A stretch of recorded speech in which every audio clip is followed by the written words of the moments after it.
Mystery Quilters, it's Megan from the Bee, coming at you from my house in Griffith, Indiana. We have converted my dining room into a makeshift sewing room. You can see that we have hijacked some of the stuff from the shop. I brought it home because my 3 kids who are off school had asked me about learning to sew, so we are working on that. And I also brought up this big, very old table from our basement, and I set it up kind of like our sewing stations at the shop. I've got my sewing machine. Today I'm going to be sewing on a Janome 6700. I've got a cutting area with my rotary cutter and friction pen, and I've got a pressing area just like we have at the shop. Today I'm here to give you some tips and tricks for making block 3. I have actually been sewing along with the mystery quilt, but kind of quietly. I am using leftovers from another quilt project to make my blocks, and this is my block 1. This is my block 2. And today I'm going to be giving you tips for sewing block 3. As you can see, my quilt is made from corals and turquoises, and it's actually, I'm hoping, gonna go on my bed at the end of the year when we finally all finish. And I look forward to sharing it with you. So we've had a couple of people come into the shop and ask questions. We've had questions about a scant 1/4 inch, and we've had a question about squaring up. So today I'm going to address both of those things in this video, and I'm also going to address how to make 1/4 square triangles. Up to this point, you all have made a lot of half square triangles, but you haven't made 1/4 square triangles. Half square triangles were the hallmark of block 1. A half square triangle is whenever you have a square made from 2 triangles. Half the square is a triangle. So that is where it gets its name. And block 3 has a lot of 1/4 square triangles, which are these, which means there's 4 equal triangles in your square. Your directions give you a great method for making accurate 1/4 square triangles. With these, the most important part is that you want your middle to match up. When this is off, you notice. So that's the most important part of a 1/4 square triangle. And I'm going to show you, I'm going to do a visual demonstration of how the 1/4 square triangle comes together according to the directions in your block. My cameraman is now going to move into his second position so that you can see how I do this, and you'll have a better visual of my hands. The magic of movie making. Okay, so I'm doing the blocks for this demonstration in black and white so that you can see them really, really easily. We've got some really high contrast here, and I've got a green friction pen to show you how to mark. Your directions actually tell you the first thing you want to do is lay your squares on top of one another, but I actually prefer to mark first, which is the second thing they tell you to do. What you want to do is draw a line from one corner to the opposite corner, and if you have rulers that have 45-degree markings on them, this is a really easy thing to do because this is a 90-degree angle, and what you want to do is you're going to make a 45-degree angle here. So you actually line your 45-degree mark up with the edge of your square. Then you line it up so that when you draw your line, it comes out perfectly into the corner. If you have a 4.5-inch square ruler, this is really easy to do because you're working on 4-inch squares. So you draw your line. And remember, when you're using a friction pen, you don't want to scrub real hard because if you do, you can actually scratch the color out of your fabric. But you draw your line from one corner to another. So you have this, and then you layer it on top of your other square and you pin. You always pin. I also like to do this and then flip it over and make sure that I am lined up as well. My edges are all lined up on both sides. When that's done, I usually do 2 pins so that they're intersecting my line. And now we're gonna go to the sewing machine and we're gonna sew. This is gonna be the edge that we line our 1/4 inch foot up with, and we're gonna sew on this side and on this side to make half square triangles, just like you did in block 1 and you did some of these in block 2 as well. Come on over to the sewing machine. And if the cameraman could get a nice, when you're sewing a scant 1/4 inch, and this quilt uses a scant 1/4 throughout, that means you actually, the term a scant 1/4 actually means that you want your 1/4 inch seam to be 1 thread less than a 1/4 inch. You're trying to account for the width of your thread that you're sewing with. I personally just try to make it slightly smaller than a 1/4 inch. When I'm sewing a 1/4 inch on my machine, I line up the edge of my foot with my line so that I can see my line running just outside the edge of my foot. When I'm sewing a scant 1/4, I actually do the opposite thing, and I try to line it up so that when I'm looking at it from the front here, can you get this right here? Mm-hmm. When you're looking at it from the front here, the line is running just to the inside of the foot. The other thing it's important to remember when you're sewing with triangles is that you don't want your needle to drop into nothing. If you have your needle drop into nothing, now the next stitch it takes onto your fabric will actually bunch your fabric up. You want your needle to drop in, you always want your needle to drop into fabric. You don't ever want to sew onto your fabric. So now we're going to sew, and I don't go super speedy. That just asks for trouble. And I do take my pins out because if your pin runs under your presser foot, it's not uncommon for the pin to get caught and to cause bunching. And the whole point is to make this, you want a nice flat quilt top when you're done. So we're going to sew this seam,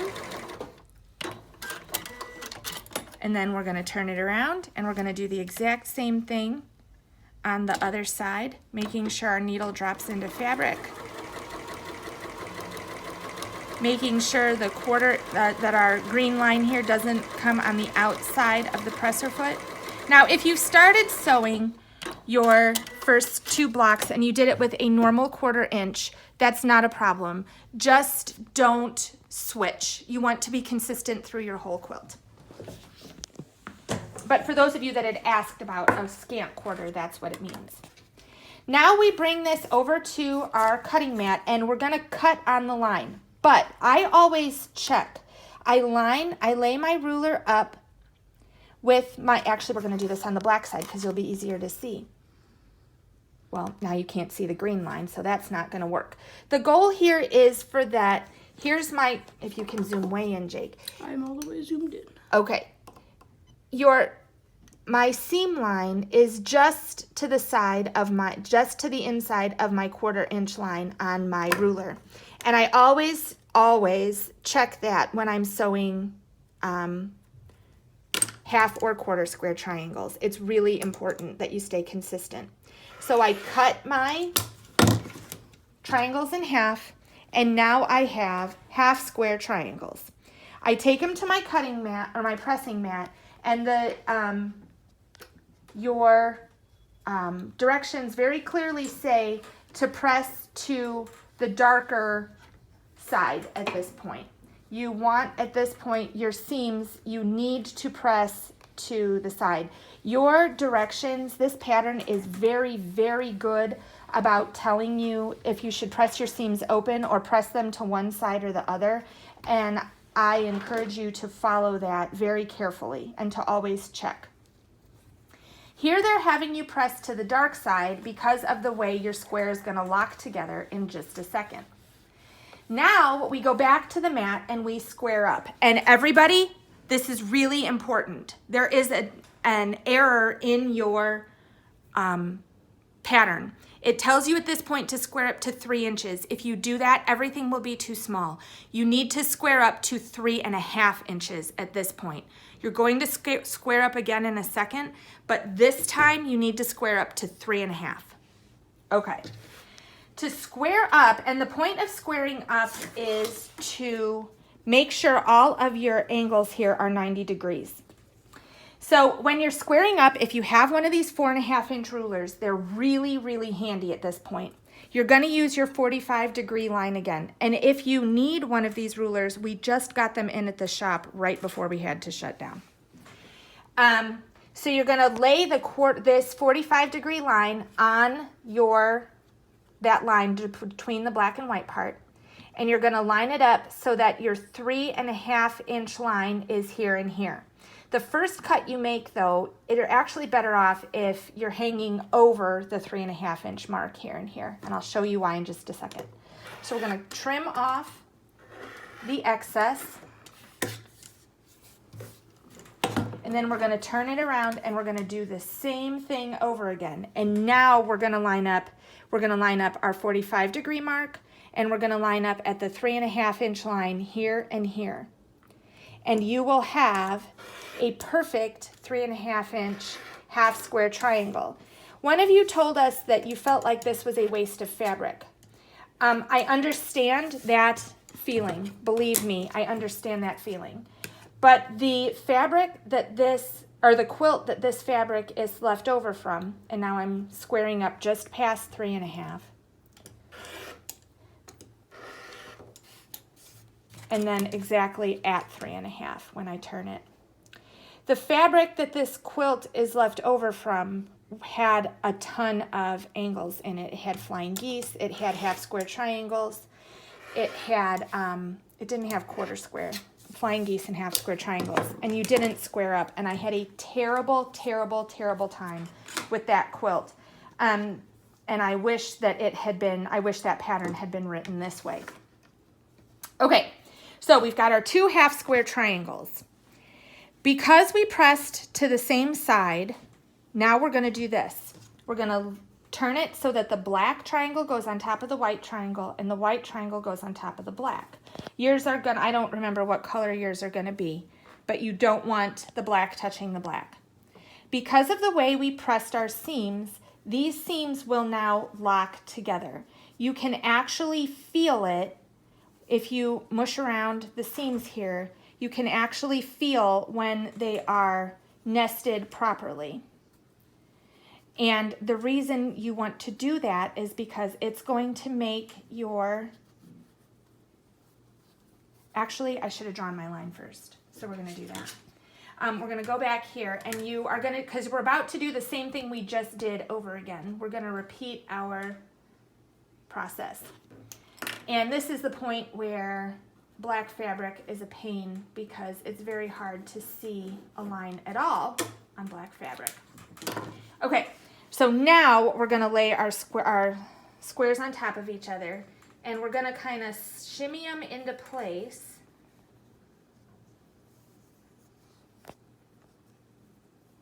Until they are nested. And now here is the super cool part about doing this way. We can see exactly where we're going to intersect the lines, right? So if we pinch it on this point and we open it, we know we're going to get a perfect point. If your seams aren't nested properly, you can feel it, and then when you pinch it open, you can see that's what your seam is going to look like. It's not going to be perfect. If you take the time to really mess around and make sure, there we go again, and then you pin here and pin at the bottom, and you sew on both sides just like you did to make your half square triangles. When you pull it out of your machine, it's going to look like this. And at that point, you press your seam on the back open. And it's really fun because you can tell on the back, you know before you even turn it over if you did it right. So you've got your perfect point in the middle, and now you square up to 3 inches. Your pattern gives you this tip. that when you are squaring up this time, you can find the point where your 1.5 inch line, which is right here, intersects with your 45-degree angle line. And you can, that's 1.5 inches here, and it's 1.5 inches this way. You're squaring up to 3, so you can lay your 1.5 inches, this intersection point, right on your middle point here, right on your perfect point. Make sure your 45-degree angle line is all lined up. And now we're going to square up to 3 inches. We're going to do that both sides.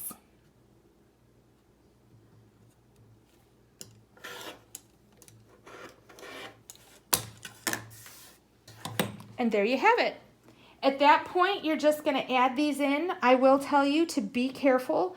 I had to rip after I made my block because I had some of them this way and some of them this way. So you do want to be careful that your quarter square triangles, your perfect little happy triangles, are all laying the correct way and they're not all mismatched. And then you will have a perfect block 3. One thing I forgot to mention at the start of this video was that you have an extra opportunity for entering your name in our prize bucket. If you email me that you watched the video and tell me something you learned from it, we will write your name on another scrap of fabric and stick it in the prize bucket. My email is megan@bquilting.com. Megan is spelled MEGHANN @bquilting.com. And if you need anything, you can send an email to that account. If you have questions, you can send them to me there. And otherwise, just tell me something you learned and we'll get your name in the prize bucket an extra time. Bring in any blocks. When this is all over, when the shop is open again, you can bring in any of the blocks for any of the months you missed, and we will let you at that time add 2 or 3 or however many squares you missed. Just bring your blocks in to show us and you get your name in the bucket. And also, if this drags on into May, we will do the same thing again, mail you the instructions and do another video. I hope you're all doing well. Stay safe, wash your hands, sew from your stash, and when this is all over, come see us for your next project. Have a great day, guys. Bye.